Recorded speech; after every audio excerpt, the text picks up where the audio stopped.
Ada apa sih? Kok suntuk banget mukanya? Tidak ada apa-apa sih, Pik. Cuma kesel aja sih ya. Kesal kenapa? Ini loh, kemarin aku kan ikut mencoba lomba cerpen tuh, lomba untuk cerpen ya gitu. Nah, boro-boro menang, lolos seleksi saja enggak. Usut punya usut, karena tulisan saya tuh banyak kesalahan penulisan bahasanya, Pik. Oh, itu masalah kamu sendiri sih. Kalau menulis teks itu ya tetap harus diperhatikan bagaimana huruf kapitalnya, bagaimana penulisan di itu banyak ditemukan. Makanya waktu nulis berita kemarin, aku yang repot mengedit berita yang ditulis teman-teman untuk kita terbitkan di mading. Ya itu karena teman-teman terkadang tidak peduli bagaimana penulisan di sebagai kata depan dan di sebagai imbuhan, kemudian penulisan ketika dia imbuhan men bertemu dengan kata dasar kata ISP, penulisan huruf kapital dan sebagainya. Benar sekali, Pik. Ya, mulai sekarang aku akan memperhatikan ejaan lah dalam menulis, biar setidaknya tulisanku lebih berkualitas. Bener sekali. Atau gini deh, sekarang kamu simak bagaimana penjelasan Budian seputar ejaan dan kaidah yang sering ada di dalam teks cerpen.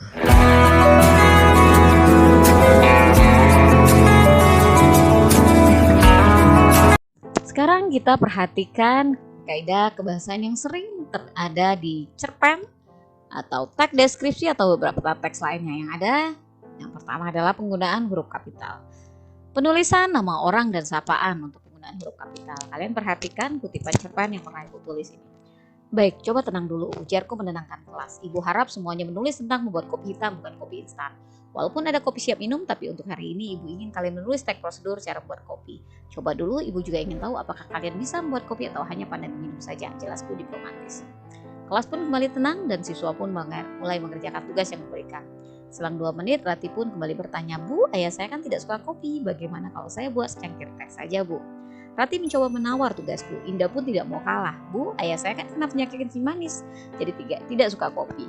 Kalian perhatikan pada penulisan nama Rati. Rati di sini adalah nama orang, maka harus diawali dengan huruf kapital R. Demikian juga dengan pada kata Indah.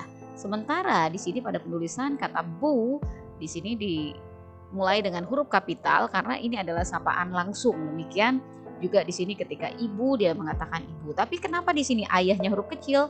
Karena di sini ayah bukan sapaan langsung, kecuali ayahnya disertai nama orang. Kalau disertai nama orang maka ayahnya huruf kapital. Sekarang kita lihat yang kedua adalah penulisan nama geografi. Pada kutipan cerpen yang ibu tulis di sini ya, kalian baca sendiri. Kalian perhatikan ada kata menghadap Sungai Musi ya. Di sini kupilih duduk manis menghadap Sungai Musi, menikmati aktivitas keharian warga Palembang, menyaksikan tawa anak-anak bermain mobil-mobilan, ditemani kedua orang tuanya, terus mencabik resah dalam sukma. Kalian perhatikan ini adalah nama geografi Sungai Musi. Ini disertai namanya ya, Sungai Musi. Namun seandainya tidak disertai nama, contoh kami bermain di sungai, maka S-nya huruf kecil, tapi ketika disertai dengan nama geografinya maka huruf kapital. Demikian juga pada kata Palembang. Nah, di sini P-nya huruf kapital. Jika di sini ditambahi kota, maka K-nya juga huruf kapital. Tetapi jika Palembangnya tidak disertai hanya warga kota, maka K-nya kecil, maka tidak diikuti atau disertai dengan nama geografinya. Selanjutnya kita lihat penulisan nama tempat. Ya, di sini ada kutipan cerpen lagi ya. Penulisan nama tempat, kalian perhatikan pada kata Beringin Janggut, ponsel di kawasan Beringin Janggut. Beringin Janggut ini adalah nama tempat ya yang ada di kota, salah satu nama tempat yang ada di kota Palembang. Maka penulisannya menggunakan huruf kapital. Demikian juga dengan penulisan pada kata Pasar 7 Ulu. Kalian perhatikan kenapa Pasar 7 Ulunya P-nya besar 7? Karena di sini disertai dengan keterangan 7 Ulu. Ya, disertai. Ibaratnya kami bermain di pasar 16 kalau di Palembang ya. Nah, pasar 16 itu adalah keterangannya, maka P-nya huruf kapital. Jika penulisannya yang kami bermain di pasar, P-nya huruf kecil. Sini sekarang penggunaan huruf kapital lagi untuk penulisan nama tempat.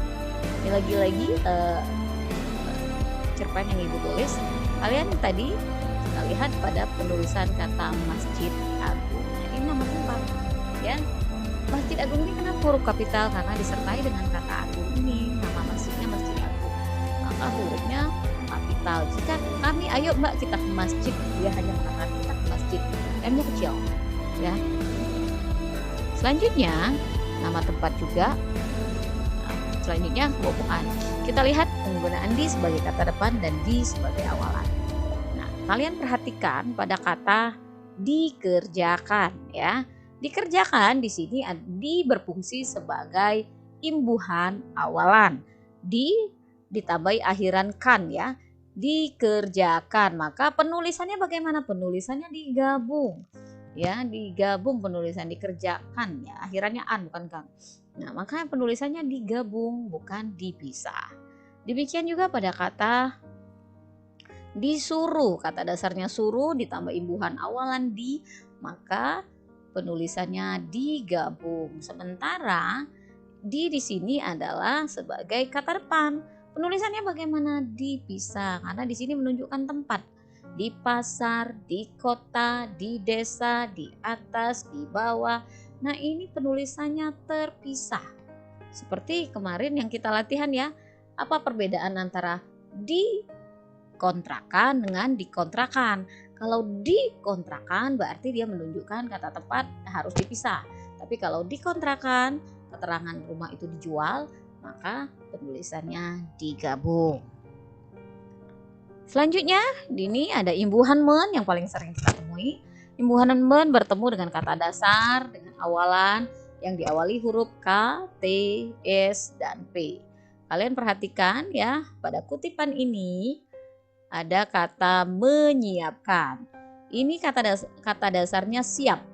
Ditambah ya imbuhan men dan diakhiri dengan kata akhiran kan. Menkan ya. Kata dasarnya siap, maka S-nya luluh. Imbuhan men bertemu dengan kata dasar siap, maka jadi S-nya hilang, menyiapkan, sama seperti sukses ya. Imbuhan men bertemu dengan kata dasar sukses harusnya menyukseskan bukan mensukseskan. Nah, demikian juga pada kata menyuruh ya.